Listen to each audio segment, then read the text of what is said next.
8B, welcome back to The Boy in the Striped Pajamas. We are going to read chapter 13 today, which is called The Bottle of Wine. As week followed week, it started to become clear to Bruno that he would not be going home to Berlin in the foreseeable future, and that he could forget about sliding down the banisters in his comfortable home or seeing Carl or Daniel or Martin anytime soon. However, with each day that passed, he began to get used to being out with and stopped feeling quite so unhappy about his new life. After all, it wasn't as if he had nobody to talk to anymore. Every afternoon when classes were finished, Bruno took a long walk along the fence and sat and talked with his new friend Shmuel until it was time to come home, and that had started to make up for all the times that he had missed Berlin. One afternoon, as he was filling his pockets with some bread and cheese from the kitchen fridge to take with him, Maria came in and stopped when she saw what he was doing. "Hello," said Bruno, trying to appear as casual as possible. "You gave me a fright. I didn't hear you coming." "You're not eating again, surely?" asked Maria with a smile. "You had lunch, didn't you? And you're still hungry?" "A little," said Bruno. "I'm going for a walk and thought I might get peckish on the way." Maria shrugged her shoulders and went over to the cooker, where she put a pan of water on to boil. Laid out on the surface beside it was a pile of potatoes and carrots, ready for peeling, when Pavel arrived later in the afternoon. Bruno was about to leave when the food caught his eye, and a question came into his mind that had been bothering him for quite some time. He hadn't been able to think of anyone to ask before, but this seemed like a perfect moment, and the perfect person. "Maria," he said, "can I ask you a question?" The maid turned round and looked at him in surprise. "Of course, Master Bruno," she said. "And if I ask you this question, will you promise not to tell anyone that I asked it?" She narrowed her eyes suspiciously, but nodded. "All right," she said. "What is it you want to know?" "It's about Pavel," said Bruno. "You know him, don't you? The man who comes and peels the vegetables and then waits on us at table?" "Oh, yes," said Maria with a smile. She sounded relieved that this question wasn't going to be about anything more serious. "I know Pavel. We've spoken on many occasions. Why do you ask about him?" "Well," said Bruno, choosing his words quite carefully in case he said something he shouldn't. "Do you remember soon after we got here when I made the swing on the oak tree and fell and cut my knee?" "Yes," said Maria. "It's not hurting you again, is it?" "No, it's not that," said Bruno. "But when I heard it, Pavel was the only grown-up around, and he brought me in here and cleaned it and washed it and put the green ointment on it, which stung, but I suppose it made it better. And then he put a bandage on it." "That's what anyone would do if someone was hurt," said Maria. "I know," he continued. "Only he told me that he wasn't a real waiter at all." Maria's face froze a little, and she didn't say anything for a moment. Instead, she looked away and licked her lips a little before nodding her head. "I see," she said. "And what did he say he was, really?" "He said he was a doctor," said Bruno, "which didn't seem right at all. He's not a doctor, is he?" "No," said Maria, shaking her head. "No, he's not a doctor. He's a waiter." "I knew it," said Bruno, feeling very pleased with himself. "Why did he lie to me then? It doesn't make any sense." "Pavel is not a doctor anymore, Bruno," said Maria quietly. "But he was, in another life, before he came here." Bruno frowned and thought about it. "I don't understand," he said. "Few of us do," said Maria. "But if he was a doctor, why isn't he one still?" Maria sighed and looked out of the window to make sure no one was coming, then nodded towards the chairs, and both she and Bruno sat down. "If I tell you what Pavel told me about his life," she said, "you mustn't tell anyone. Do you understand? We could get in terrible trouble." "I won't tell anyone," said Bruno, who loved to hear secrets and almost never spread them around, except when it was totally necessary, of course, and there was nothing he could do about it. "All right," said Maria. "This is as much as I know." Bruno was late arriving at the place in the fence where he met Shmuel every day, but as usual his new friend was sitting cross-legged on the ground waiting for him. "I'm sorry I'm late," he said, handing some of the bread and cheese through the wire, the bits that he hadn't already eaten on the way when he had grown a little peckish after all. "I was talking to Maria." Who's Maria? Asked Shmuel, not looking up as he gobbled down on the food hungrily.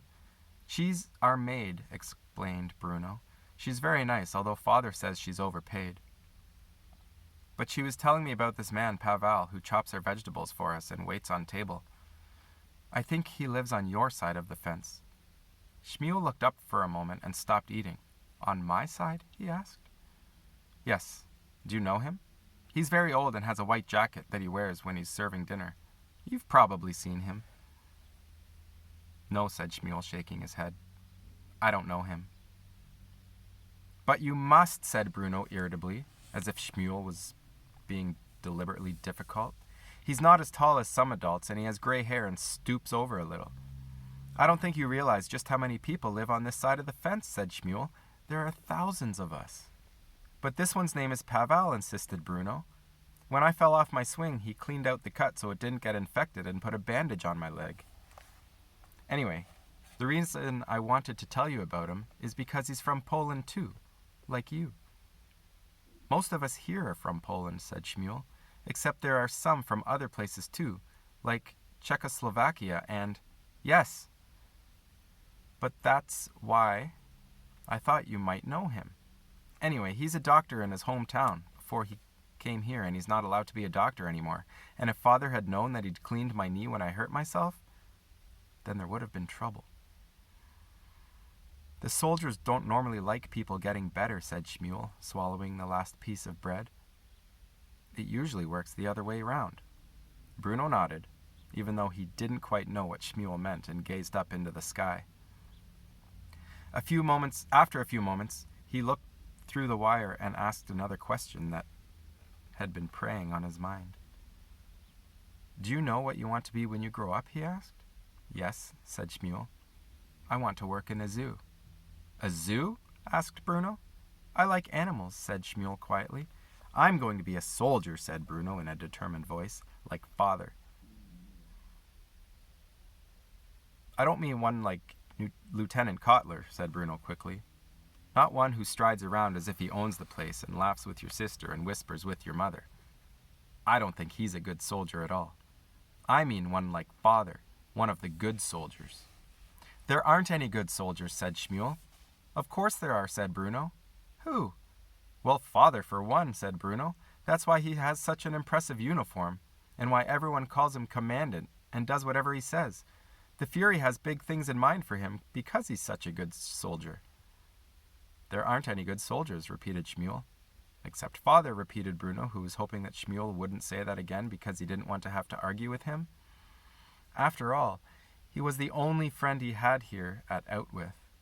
But Father was Father, and Bruno didn't think it was right for someone to say something bad about him.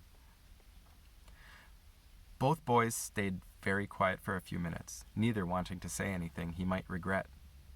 You don't know what it's like here, said Shmuel, eventually in a low voice, his words barely carrying across to Bruno. You don't have any sisters, do you? Asked Bruno quickly, pretending he hadn't heard that, because then he wouldn't have to answer. No, said Shmuel, shaking his head. You're lucky, said Bruno. Gretel's only 12 and she thinks she knows everything, but she's a hopeless case, really. She sits looking out of her window, and when she sees Lieutenant Kotler coming, she runs downstairs into the hallway and pretends that she was there all along.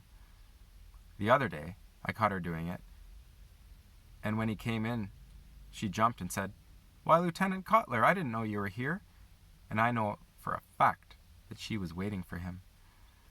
Bruno hadn't been looking at Shmuel as he said all that, but when he looked again, he noticed that his friend had grown even more pale than usual. What's wrong? He asked. You look as if you're about to be sick. I don't like talking about him, said Shmuel. About who? Asked Bruno. Lieutenant Kotler. He scares me. He scares me too, a little, admitted Bruno. He's a bully. And he smells funny. It's all that cologne he puts on. And then Shmuel started to shiver slightly, and Bruno looked around, as if he could see rather than feel whether it was cold or not. What's the matter? He asked. It's not that cold, is it? You should have brought a jumper, you know. The evenings are getting chillier. Later that evening, Bruno was disappointed to find that Lieutenant Kotler was joining him, Mother, Father, and Gretel for dinner. Pavel was wearing his white jacket as usual, and served them as they ate. Bruno watched Pavel as he went around the table and found that he felt sad whenever he looked at him. He wondered whether the white jacket he wore as a waiter was the same as the white jacket he had worn before as a doctor. As he brought the plates in and set them down in front of each of them, and while they ate their food and talked, he stepped back towards the wall and held himself perfectly still, neither looking ahead nor not. It was as if his body had gone to sleep standing up with his eyes open. Whenever anyone needed anything, Pavel would bring it immediately. But the more Bruno watched him, the more he was sure that catastrophe was about to strike. He seemed to grow smaller and smaller each week, if such a thing were possible, and the color that should have been in his cheeks had drained almost entirely away. His eyes appeared heavy with tears, and Bruno thought that one good blink might bring on a torrent. When Pavel came in with the plates, Bruno couldn't help but notice that his hands were shaking slightly under the weight of them. And when he stepped back to his usual position, he seemed to sway on his feet and had to press on a hand against the wall to steady himself. Mother had to ask twice for her extra helping of soup before he heard her. And he let the bottle of wine empty without having opened another one in time to fill Father's glass. Her list won't let us read poetry or plays, complained Bruno during the main course. As they had company for dinner, the family were dressed formally. Father in his uniform, Mother in a green dress that set off her eyes, and Gretel and Bruno in the clothes they wore to church when they lived in Berlin. I asked him if we could read them just one day a week, but he said no, not while he was in charge of our education. I'm sure he has his reasons, said Father, attacking a leg of lamb. All he wants us to do is study history and geography, said Bruno, and I'm starting to hate history and geography. Don't say hate, Bruno, please, said Mother. Why do you hate history? Asked Father, laying down his fork for a moment and looking across the table at his son, who shrugged his shoulders, a bad habit of his. Because it's boring, he said. Boring, said Father. A son of mine is calling the study of history boring? Let me tell you this, Bruno, he went on, leaning forward and pointing his knife at the boy. It's history that got us here today. If it wasn't for history, none of us would be sitting around this table right now. We'd be safely back at our table in our house in Berlin. We are correcting history here. It's still boring, repeated Bruno, who wasn't really paying attention. You'll have to forgive my brother, Lieutenant Kotler, said Gretel, laying a hand on his arm for a moment, which made Mother stare at her and narrow her eyes. He's a very ignorant little boy. I am not ignorant, snapped Bruno, who had had enough of her insults. You'll have to forgive my sister, Lieutenant Kotler, he added very politely, but she's a hopeless case. There's very little we can do for her. The doctors say she's gone past the point of help. Shut up, said Gretel, blushing scarlet. You shut up, said Bruno with a broad smile. Children, please, said Mother. Father tapped his knife on the table and everyone was silent. Bruno glanced in his direction. He didn't look angry exactly, but he did look as if he wasn't going to put up with much more arguing. I enjoyed history very much when I was a boy, said Lieutenant Kotler after a few silent moments, and although my father was a professor of literature at the university, I preferred the social sciences to the arts. I didn't know that, Kurt, said Mother, turning to him for a moment. Does he still teach them? I suppose so, said Lieutenant Kotler. I don't really know. Well, how could you not know, she asked, frowning at him. Don't you keep in touch with him? The young lieutenant chewed on a mouthful of lamb, and it gave him an opportunity to think of a reply. He looked to Bruno as if he regretted having brought the matter up in the first place. Kurt, repeated Mother. Don't you keep in touch with your father? Not really, he replied, shrugging his shoulders dismissively and not turning his head to look at her. He left Germany some years ago. 1938, I think it was. I haven't seen him since then.